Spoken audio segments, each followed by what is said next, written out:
Salve, camaradas! O tema do vídeo de hoje é o mito da direita democrática, a reorganização do liberal fascismo no Brasil.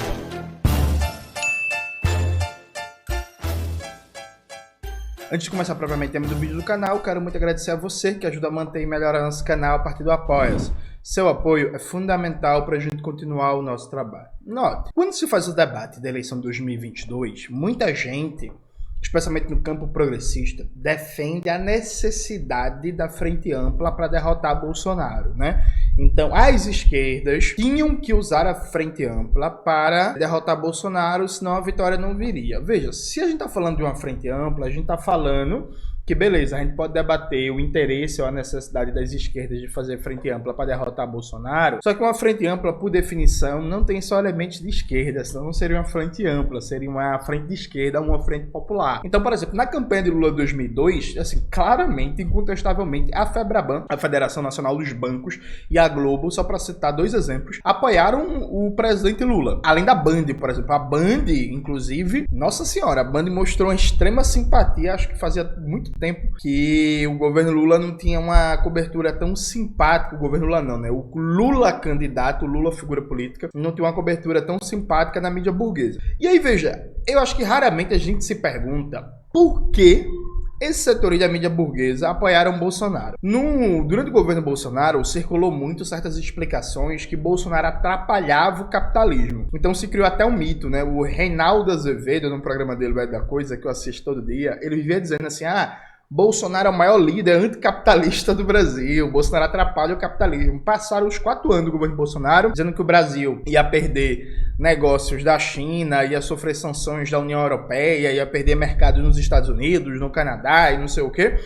E na prática, com problemas aqui, problemas ali, isso não aconteceu. A taxa de lucro, inclusive, da burguesia cresceu muito, de maneira significativa durante o governo Bolsonaro, se formou vários novos bilionários. A classe dominante perdeu muito. Então, assim, não é verdade que o governo Bolsonaro estava atrapalhando os negócios da burguesia. Essa explicação é falsa. Agora, inegavelmente, o Bolsonaro era produtor de instabilidade institucional e o Bolsonaro, ele tinha um projeto próprio. E aí, esse ponto é muito importante. Veja, eu não acho que o elemento central do governo Bolsonaro fosse a personalidade de Bolsonaro. Para mim era o partido fardado, seguindo muito uma explicação do Pedro Mari, né, da revista Ópera. No sentido de que, claro que era um governo que atendia os interesses da burguesia e do imperialismo, mas na gestão ali da máquina pública, eram os militares que tinham protagonismo, e foi muito mais os militares usando o Bolsonaro para voltar a ter um protagonismo central na vida pública brasileira, do que Bolsonaro usando os militares. Agora, dentro dessa dinâmica de usos, Bolsonaro usando os militares usando o Bolsonaro também tinha o seu projeto próprio, que era um projeto de golpe, né, gente? Bolsonaro queria dar um golpe, Bolsonaro queria ser uma espécie de autocrata do Brasil. Então, Bolsonaro passou os 4 anos gerando crises desnecessárias, gerando atritos institucionais desnecessários, sabe?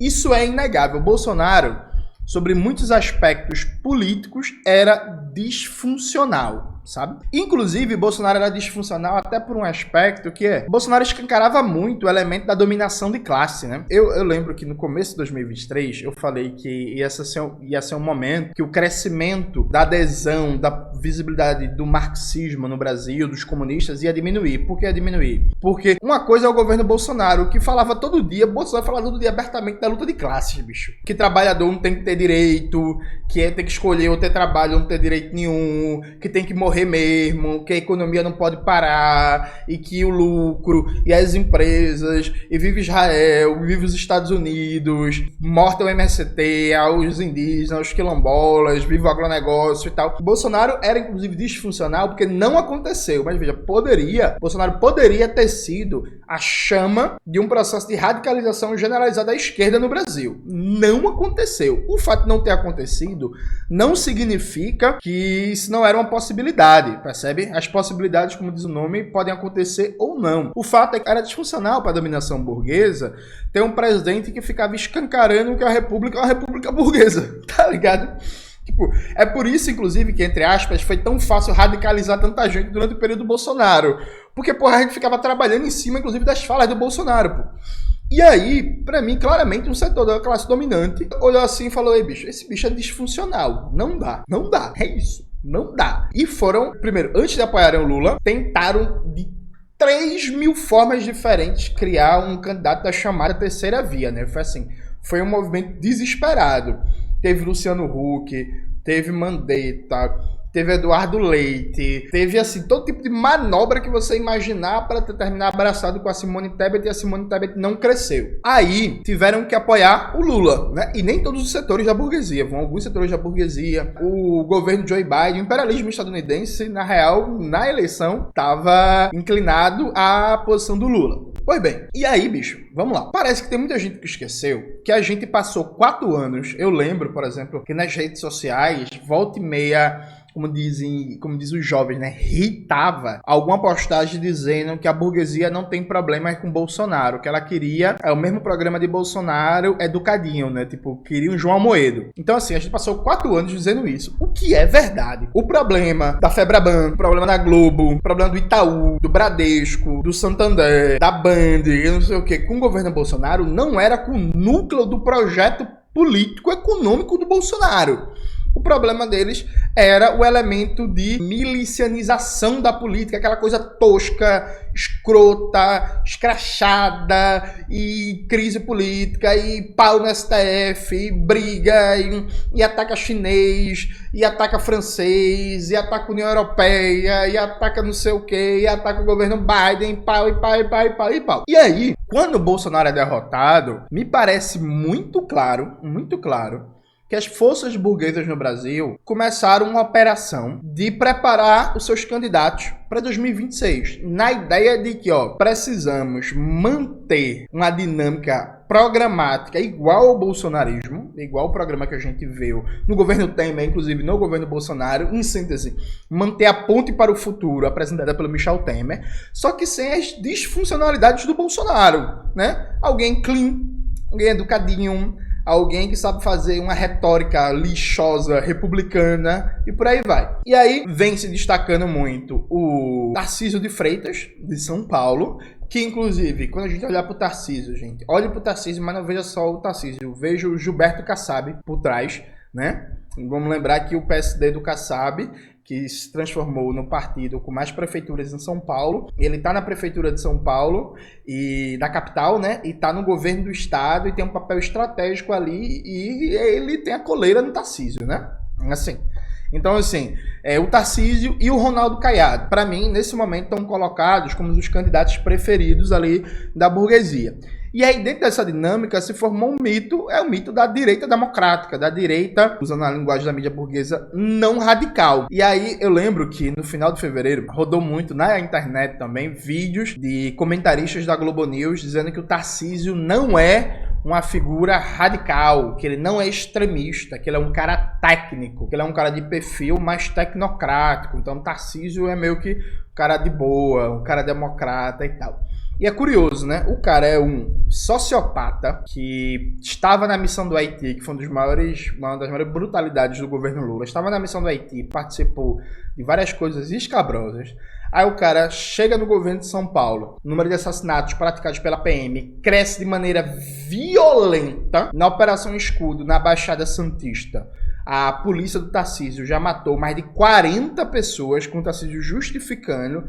Ninguém na mídia burguesa investiga o que é que está acontecendo ali, porque assim, nos bastidores, na rua, em São Paulo, todo mundo está comentando que aquilo é uma operação para redividir os esquemas em torno do Porto de Santos. Eu não vou nem falar muito disso em público, porque eu não sou doido de colocar o meu na reta que eu vivo indo para São Paulo. Mas assim, ninguém investiga, né? Ninguém estuda o que é que está acontecendo ali. Uma matança generalizada contra pessoas pretas, pobres, faveladas, brutalidades a mil, e a mídia retratando dentro de uma lógica do Tarcísio não extremista, Tarcísio técnico, Tarcísio democrata. O cara é tão bolsonarista na sua prática política, o cara sabotou o livro didático. Lembra no ano passado o debate sobre Tarcísio de Freitas e o livro didático? O cara sabotou o livro didático para fazer um esquema de corrupção e ganhar dinheiro com o livro didático. O cara faz ataques sistemáticos ao MST e promoveu uma contra-reforma agrária, dando terra pública de graça para latifundiário. É uma figura altamente autoritária, uma figura altamente violenta, uma figura que o número de feminicídios explodiu com o seu governo, mas aí ninguém faz um debate sistemático sobre isso. Ninguém faz uma reflexão sistemática sobre isso. Ninguém investiga. Então, o Tarcísio, junto com o Derrite, por exemplo, o cara... Meu irmão, é surreal, assim. O que o cara fez? O cara promoveu uma limpa na cúpula da PM. Segundo saiu em todas as matérias da mídia, análises falando que o Tarcísio e o Derrite, que é o secretário de Segurança, fizeram foram afastar PMs que estavam incomodados com o nível de violência praticado pela PM em São Paulo. Então, assim, para ter PM achando... E aí, quando eu falo PM, não é PM de base, não. É, tipo assim, gente graduada, né? Gente graúda na hierarquia da PM. Pra ter essa galera de alta patente achando que tá demais, achando assim, ei, porra, na moral, tá foda, vamos dar uma aliviada. Vocês imaginam o grau de barbárie.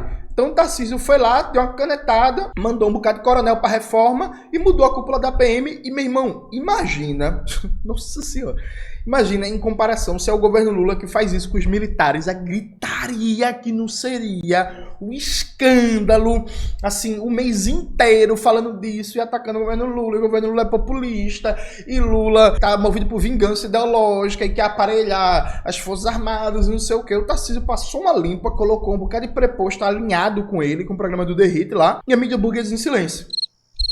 Volta e meia sai um artigo aqui na Folha de São Paulo, um comentário ali na Globo News, mas tudo coisa que ninguém lê. Assim, lê gente que já é militante, gente que já é, enfim, acompanha a política e tal, mas o que chega ao grosso da população, por exemplo, os debates diariamente no Jornal Nacional, você não vê o Jornal Nacional martelando, batendo em Tarcísio, dizendo que isso é um absurdo, que tá aparelhando a PM, que não sei o quê. Então, assim, cria-se uma blindagem, uma proteção contra ele. Mesma coisa o Ronaldo Caiado, né? O Ronaldo Caiado, ele foi dar uma entrevista pro Reinaldo Azevedo e pro Valfrido Vardes, que eu achei muito engraçado, né? No programa Reconversa lá no YouTube. Eles passaram o tempo todo tentando arrancar uma declaração de Ronaldo Caiado contra Bolsonaro e pintando o Ronaldo Caiado como um democrata de direita, um cara que tem credenciais incontestes de democrata. Aí o Ronaldo Caiado apoia uma lei em Goiás para torturar mulheres, que é basicamente... a mulher que quer fazer aborto, ela vai ser obrigada a ouvir o batimento do feto antes de tomar a decisão e tal. Torturar mulheres, porque é isso. Porque assim, gente, o aborto ele acontece no Brasil legalizado em caso de risco à vida da mãe, em caso de violência sexual. Então imagina, uma mulher violentada sexualmente, ela procura um serviço do SUS para fazer um aborto, mas vem cá, antes de você fazer um aborto, você vai ter que ouvir o batimento cardíaco do feto, sabe? O nome disso é tortura.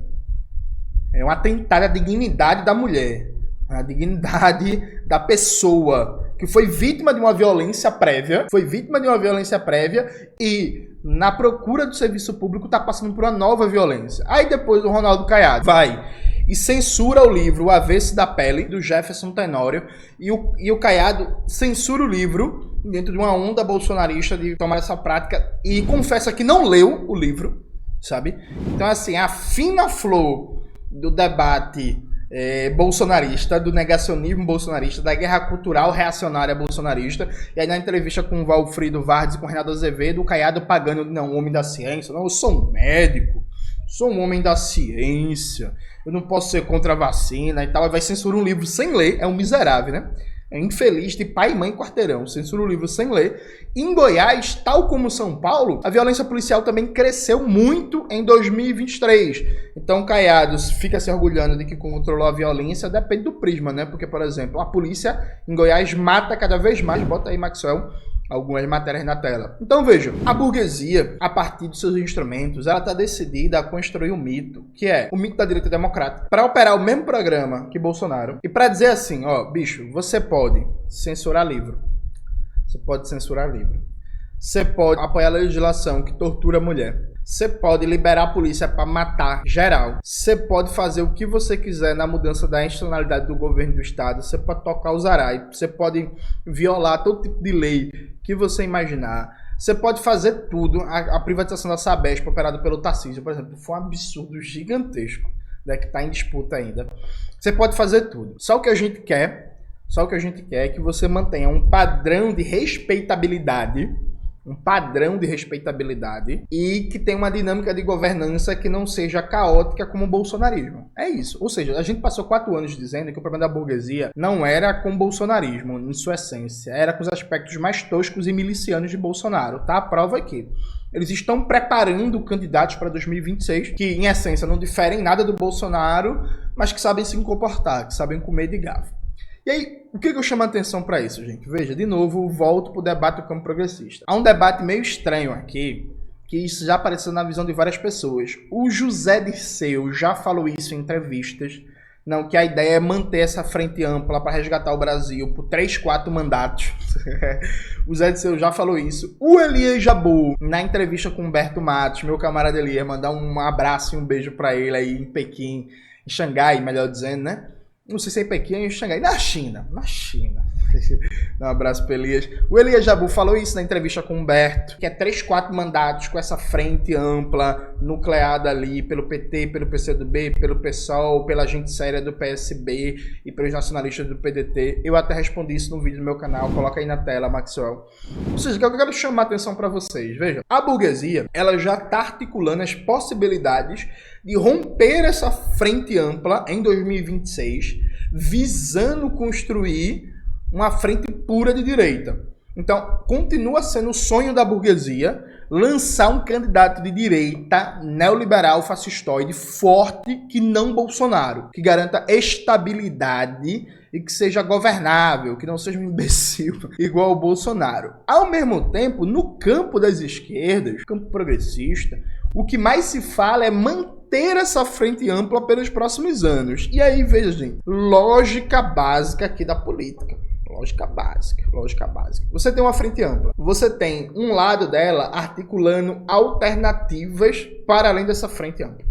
Você tem o outro lado dizendo que a gente vai precisar dessa frente ampla por mais 3 ou 4 governos. Ou seja, por 15 anos. Né? Quem é que chega mais forte para negociar em 2026? Quem tem alternativa? Claro que a gente pode fazer um debate que, em última instância, a burguesia é sempre mais forte porque ela é dona dos meios de produção, porque ela tem poder midiático, tudo isso é verdade. Mas, para além do debate estrutural, por assim dizer, um debate mais tático eleitoral, a burguesia está chegando em situação mais forte, porque ela já está projetando alternativas. Quem tem alternativa na hora de negociar é necessariamente mais forte. Princípio básico, percebe? É isso. Quem tem alternativas na hora de negociar é necessariamente mais forte. Então, assim, ao mesmo tempo que é uma mentira grotesca, eu acho que a gente tem que denunciar muito essa história da direita democrática, a gente precisa prestar atenção no que é que está acontecendo, né? A burguesia, ela sempre opera política no curto, médio e longo prazo. Ela já está pensando no curto, médio prazo de como desmanchar essa frente ampla, esvaziando o bolsonarismo, tentando criar uma candidatura de direita que, mesmo que tenha apoio do Bolsonaro, não seja controlado pelo Bolsonaro. Essa é a grande chave que o Tarcísio e o Caiado vêm tentando construir, manter uma relação ali de fidelidade ao Bolsonaro, não querem fazer como Romeu Zema, queimou a largada na disputa e meio que entrou em atrito com o bolsonarismo. Então, assim, uma candidatura que, mesmo que tenha apoio do Bolsonaro, não seja controlada pelo Bolsonaro e também não depender do lulismo. Ou seja, a burguesia está trabalhando contra a tal da polarização. Ela quer uma candidatura neoliberal, fascistoide, mas que não seja nem bolsonarista e nem lulista. Pergunta que fica aí, a gente? Aí quando for 2026, qual é a ideia? A gente vai ficar implorando uma aliança com a burguesia em condições sempre mais rebaixadas, em condições sempre mais prejudiciais à classe trabalhadora e à soberania nacional? Acho que é um tema para se pensar, sabe? Acho que é um tema para se pensar e se pensar desde já. Qual é a perspectiva tática que estamos construindo no curto e médio prazo? Acho que isso é central para as lutas de classe e o futuro do nosso país. É isso, galera. Espero que vocês tenham gostado do vídeo de hoje do canal. Não se esqueça de se inscrever no canal, ativar o sininho, curtir esse vídeo, compartilhar e tudo isso que vocês já sabem. Um beijo e até a próxima.